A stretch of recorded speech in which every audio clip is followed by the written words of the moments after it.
A'udzubillahi minasyaitonirrajim. Bismillahirrahmanirrahim. Assalamualaikum warahmatullahi wabarakatuh.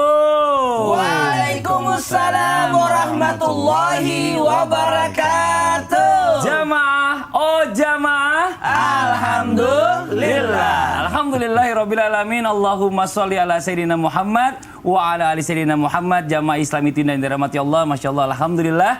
Hari ini kita bertemu lagi di Islami Tinda bersama guru-guru kita, Habib Nabil Al-Musawa, Ustadz Maulana dan juga Ustadz Syam. Dan alhamdulillah hari ini kita akan membahas tentang hal-hal yang sekarang ini sedang terjadi. Tapi sebelumnya kita bahas dulu pembahasan kita tentang berita-berita viral nih. Berita viral yang pertama ada tentang kebakaran di pemukiman padat. Ini di tayangannya. Namanya musibah ini pasti kita nggak bisa memprediksi ya, apalagi kalau di pemukiman padat nih Ustadz Syam. Iya, pasti. Kalau musibah kebakaran ini, kalau satu tetangga kena, ini siap-siap tetangga yang lainnya juga pasti akan kena nih.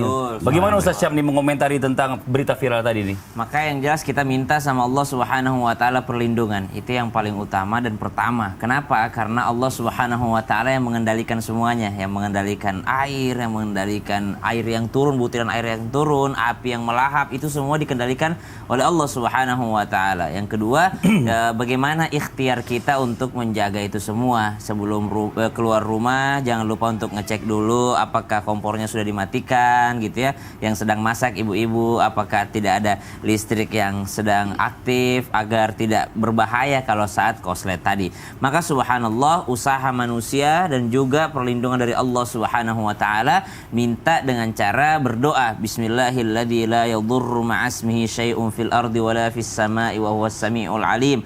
Kemudian a'udzu bikalimatillahi tammati min syarri ma khalaq. Artinya doa-doa ta'awudz, doa-doa perlindungan kepada Allah Subhanahu wa taala. Ya kalau bisa dijadikan zikir pagi dan petang. Benar, ya. dan juga Ini, kita berempati juga kepada orang yang terkena musibah. betul. Gitu. Innalillahi wa inna ilaihi raji'un ya. Mudah-mudahan yang tadi kebakaran tadi ini Allah gantikan jauh yang lebih baik lagi buat semua warganya tadi, Masya Allah. Dan sekarang kita masuk ke berita viral yang kedua. Ini nggak kerasa 18 tahun yang lalu, saya ingat banget waktu ayah saya almarhum sama ibu saya almarhumah itu sedang pergi haji sama mertua saya juga. Dan ini terjadi tsunami di Aceh. Dan kemarin sempat diperingati oleh warga Aceh ya, 18 tahun 17 apa 18 tahun. 18 tahun memperingati terjadinya tsunami Aceh. Ini ada liputannya nih. Ini saya ingat banget ayah saya cerita almarhum pada saat itu banyak keluarganya yang jamaah hajinya itu dari Aceh juga. Dan dia pas dengar cerita itu bingung mau pulang kemana katanya. Karena keluarganya habis. Ya Allah. Ternyata tertimpa musibah tsunami. Ustadz Maulana mungkin sedikit di komentari Ustadz. Bismillahirrahmanirrahim. Masya Allah, tabarakallah. Satu hal buat kita, cari hikmah di balik segala peristiwa apapun yang terjadi. Orang beriman itu akan senantiasa mencari hikmah. Orang yang berilmu senantiasa mengambil pembelajaran. Dan orang yang soleh senantiasa mengambil pahala di balik itu. Nah, buat kita semua, jadikan ini adalah bagian daripada tanda kekuasaan, kebesaran daripada Allah Subhanahu wa taala. Makanya keimanan ini makin naik. Bisa jadi kita berkata, kasihan ya meninggal dan mereka 132.000 tadi. Iya, kurang itu lebih. Masya Allah tabarakallah, mereka syahid. Mereka syahid.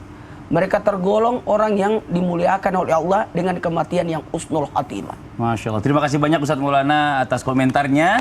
Jamaah. Yeay. Nah sekarang kita coba membahas tentang tema kita pagi hari ini. Memang apa temanya hari ini? Ada yang bilang patah hati itu patah hati ya. Itu akhir dari segalanya. Patah Jadi, hati. Fadli patah hati. Enggak ada yang bilang. Saya alhamdulillah nggak pernah patah hati saya. Patah apa? Auzubillah min zalika. Patah apa? Patah pohon itu teman rumah saya dipatahin masalahnya.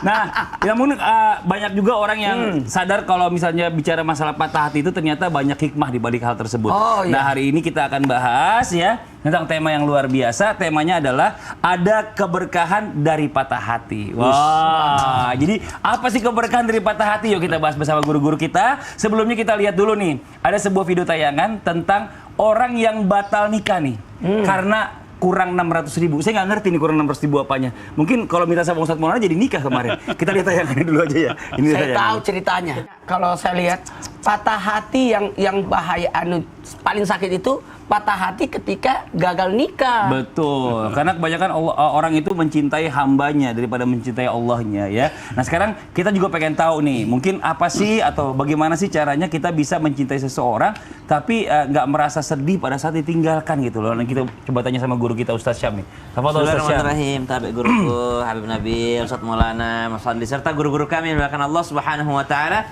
Bismillahirrahmanirrahim. Alhamdulillahirabbil alamin wassalatu wassalamu ala asyrafil anbiya'i wal mursalin sayyidina Muhammadin wa ala alihi wa sahbihi ajma'in.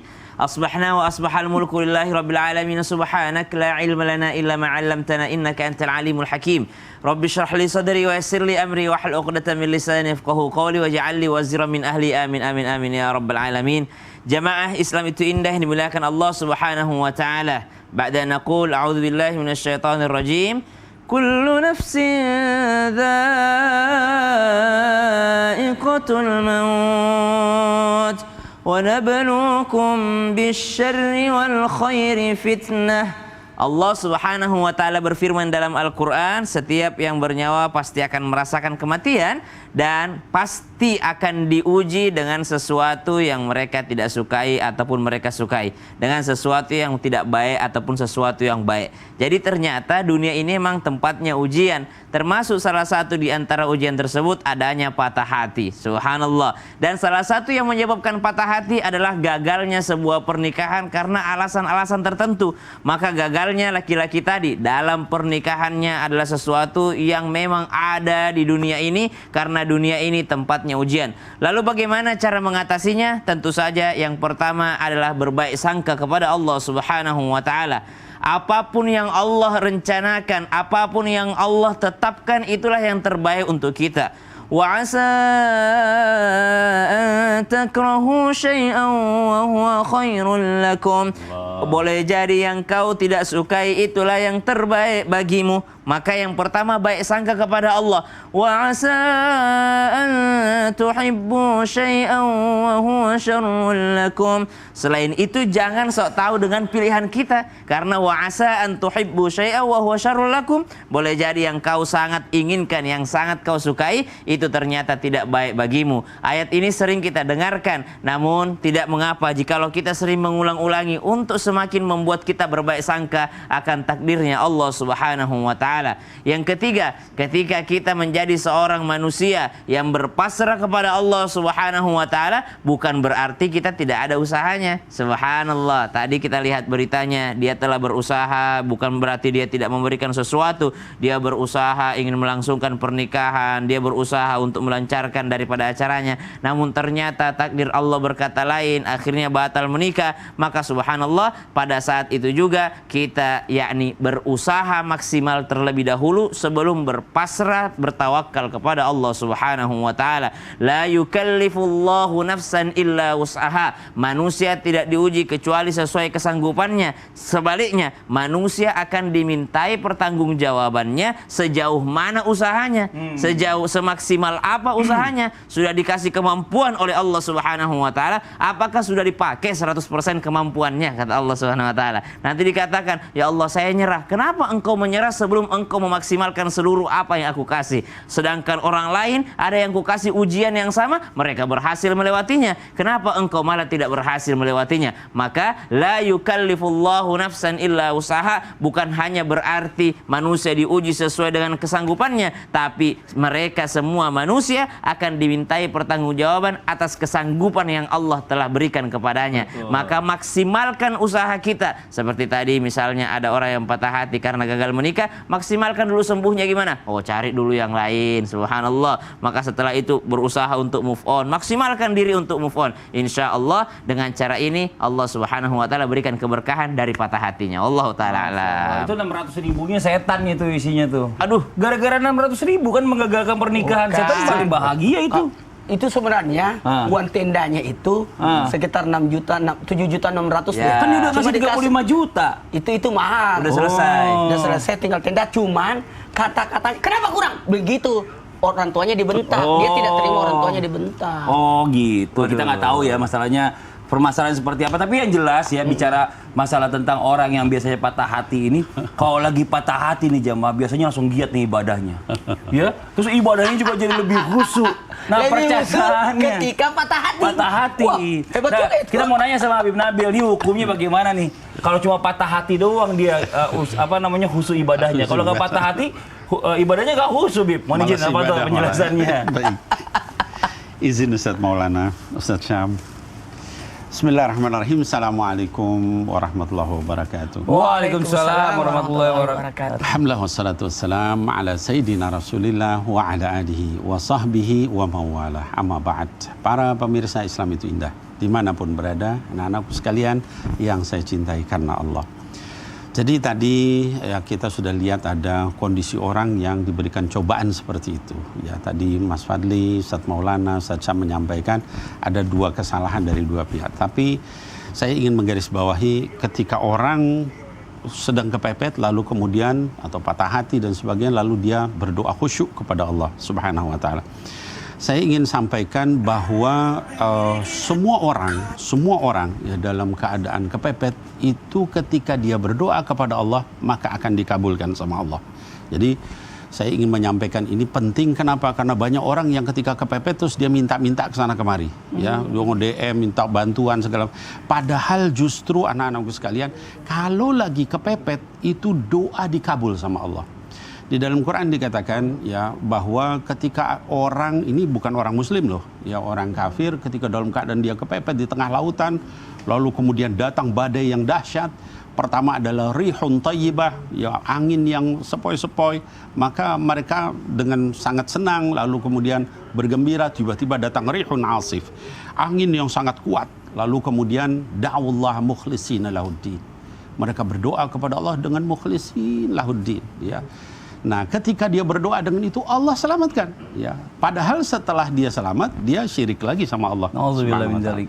Nah, jadi hadirin wal hadirat yang dimuliakan Allah, saya ingin sampaikan ya bahwa doa itu pada saat kepepet itu sangat dikabul. Jadi jangan kita sibuk minta sana sini, tapi minta sama Allah pada saat kita kepepet. Karena doa orang yang kepepet yang disebut muttar di dalam Islam, muttar artinya orang sangat kepepet itu pasti dikabul. Hatta Fir'aun ya yang begitu zolim luar biasa, saat dia akan meninggal dia berdoa sama Allah, dia katakan amantu billadzi amanat bihi banu Israil, saya beriman kepada Bani Israel. Lalu kata Allah apa? Alladzi nunajjika bi badanika litakuna liman khalfaka ayah. Hari ini aku akan selamatkan badanmu supaya jadi pelajaran buat orang setelah kamu. Artinya apa? Doanya dikabul walaupun dia zolim, walaupun dia gembong orang yang luar biasa jahatnya. Nah, jadi sekali lagi kalaupun kita kepepet kita berdoa, tapi pada saat kita nggak kepepet, biasakan kita juga berdoa sama Allah. Kenapa? Supaya doa kita lebih dikabul oleh Allah Subhanahu wa taala. Demikian. Masya Allah, banyak memang orang kalau misalnya lagi bermasalah doang ya Bib ya. Iya, sholatnya rajin, ini segala macam. Tapi pas giliran nggak bermasalah ya udah lupa aja begitu, kadang-kadang juga sholat juga enggak, apa juga enggak. Nah, ini pelajaran buat kita ya jamaah ya, ini Masya Allah luar biasa. Supaya lebih takwa lagi. Supaya lebih takwa lagi, walaupun ada masalah atau enggak ada masalah, kita tetap beribadah, kalau perlu berzikir setiap hari ya Masya Allah. Terima kasih banyak. Ini saya lagi kesal sama orang ini dari tadi nih. Ini kesal. Orang nggak boleh dia bukan patah hati malah nangis-nangis. Orang tuh patah hati harusnya ya kan, bukan nangis-nangis. Harusnya itu dia itu ya berdoa ke apa ke, ini rese banget. Enggak usah lihat itu deh, penasaran banget jadi orang. Nggak boleh. Bapak mau lihat nih, tuh ini orangnya. Kenapa Bapak kok jadi buang muka? Jangan buang muka gitu dong. Ya udah deh, karena Ustadz Maulana buang muka. Jangan kemana-mana. Kita akan segera kembali lagi tetap di Islam itu Indah. Jamaah, jamaah. Alhamdulillah. Masa gitu nggak boleh gitu. Masa lagi sedih aja.